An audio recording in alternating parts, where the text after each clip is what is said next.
Hello and welcome to the July 13th Hemp Show powered by CannTrade. My name is Mark Restelli. I'm the CEO of CannTrade and the host of the Hemp Show.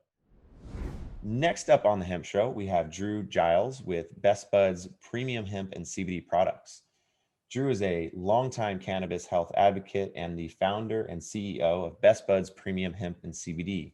Best Buds was built on innovation and exploration, and they encourage this every day with their product lines, employees, and customers.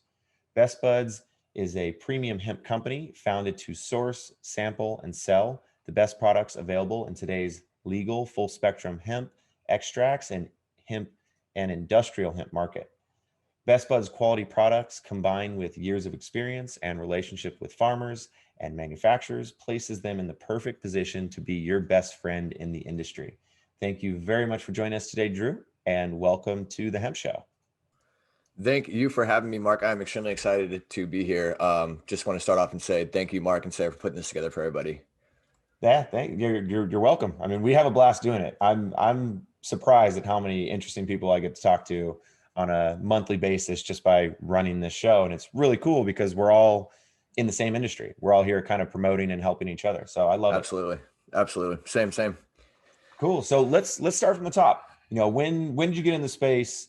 What does Best Buds Premium Hemp do? What are you doing? You know, where'd you fall in love with the plant? Wherever you want to take it. So I mean, I started using cannabis pretty young. I don't use pharmaceuticals at all. You know, every time when I was younger, I have a headache. You know, you smoke something, you feel fine. Your stomach hurts, you smoke something, you feel fine. You want to eat, you smoke something, you're hungry. You know, so cannabis definitely kind of came into my life young, but we're in South Carolina, so there's obviously a lot of taboo around it. So it was always kind of just something that I was interested in, something I did, but didn't really talk about. And then as I got older into college, things of that nature, I definitely realized how beneficial the plant can be beyond, you know, recreational aspects of it. You know, I used it medicinally, but I didn't realize, I mean, I had no idea what CBD was at all yet. You know, it was all THC, it was all, you know, ganja. So slowly but surely, I kind of, you know, evolved my mindset on it as well as just became more informed. And so we were actually in Colorado. This was 2018. And with a buddy of mine that's big in the industry out there, and you know, just about to smoke down and hang out. And he was like, "Yo, before we start smoking, eat this bottle of edibles." And I was like, "No way, bro! Like, I'm not eating.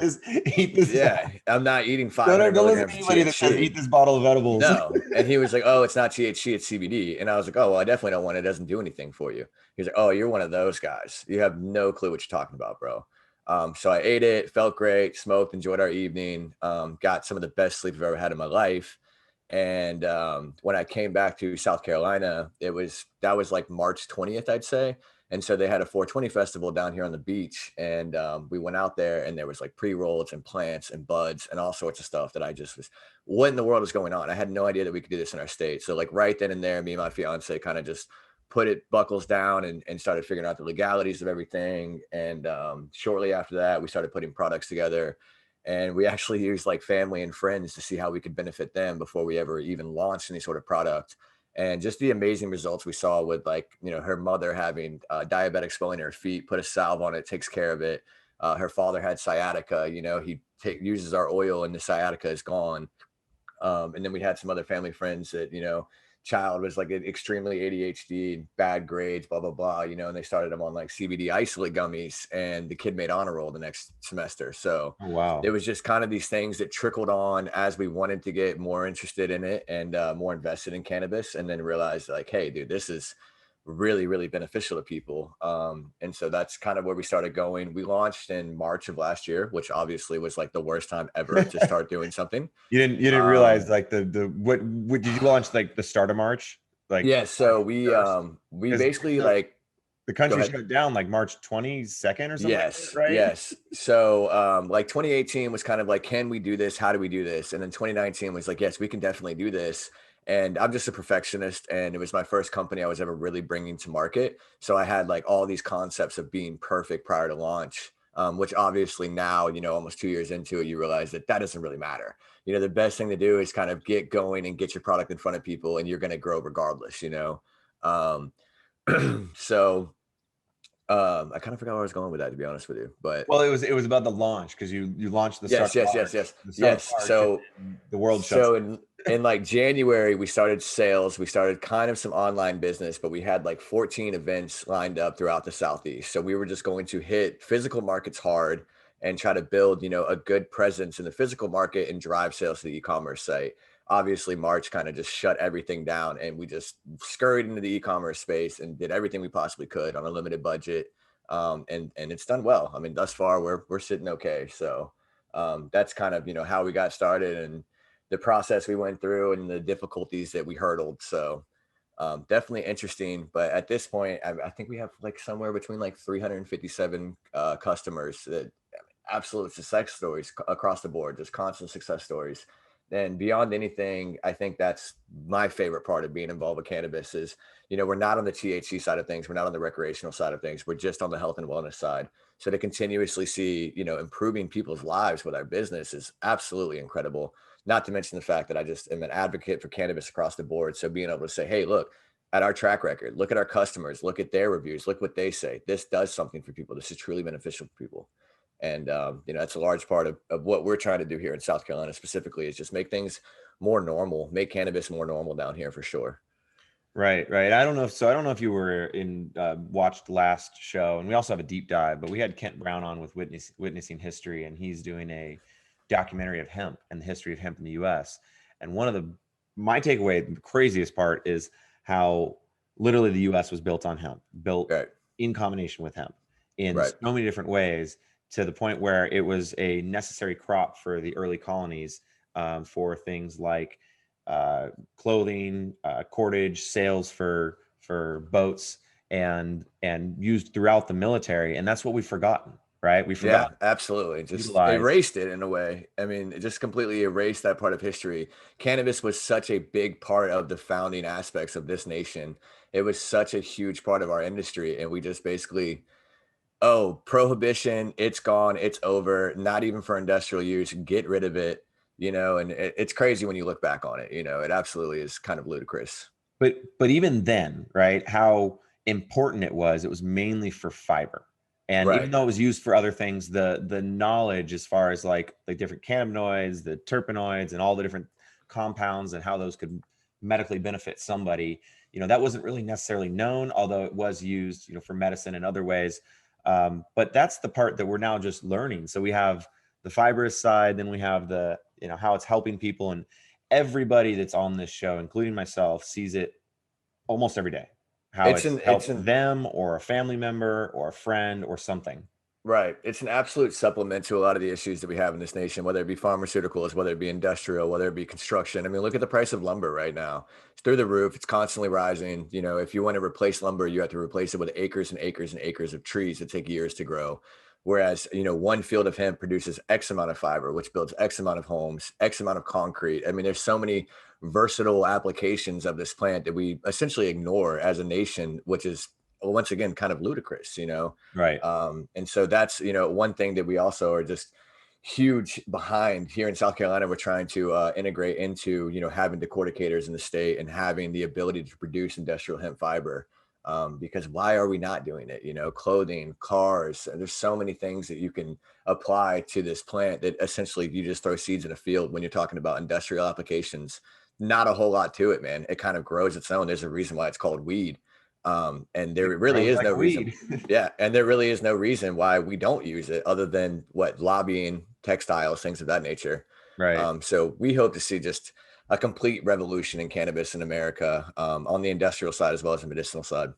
Yeah, totally. So I want to shift gears. I want to talk Sure. specifically about your products.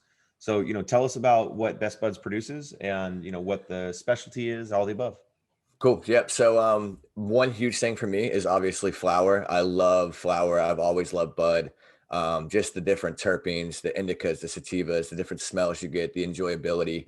So that's kind of where the name Best Buds came along, obviously. So we have a big focus on top shelf, indoor flower, greenhouse flower, things of that nature. We do distribute Delta 8 flower, but it's definitely not a favorite of mine. It's not something I'm really, really dedicated to. Would that be a flower that's just like a standard hemp flower that's then sprayed with Delta 8? Indeed. Okay. Indeed.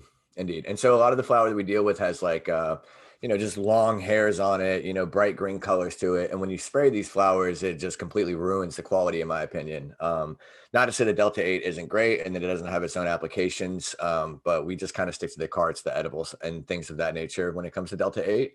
And kind of what the last lady mentioned too, CBD is great to kind of offset some of the psychoactiveness of Delta 8. So we kind of just leave our flower as flower in its original form, because the people that we source from or the guys that we have grow for us produce impeccable products. And I feel as though I'm kind of doing a dishonesty by, essentially spraying their flower with this stuff. Right. So for now, we kind of stay away from it, but it's huge, so people love it.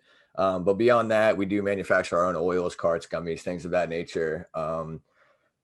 Not always directly, but within South Carolina, we try to stay completely vertically integrated through different networks, through different entities. And so we are separate businesses, but we are vertically integrated in one way or another. And that's huge for us, and especially within my network here in South Carolina, because once again, we are trying to just highlight the benefits that cannabis can have for our state, because we are in a state that is basically, it's still the devil's weed, So it's very, very different being in cannabis here specifically. So we obviously have, our own kind of set of goals here, as well as our own kind of vision for where we're going and where we'd like to see things go.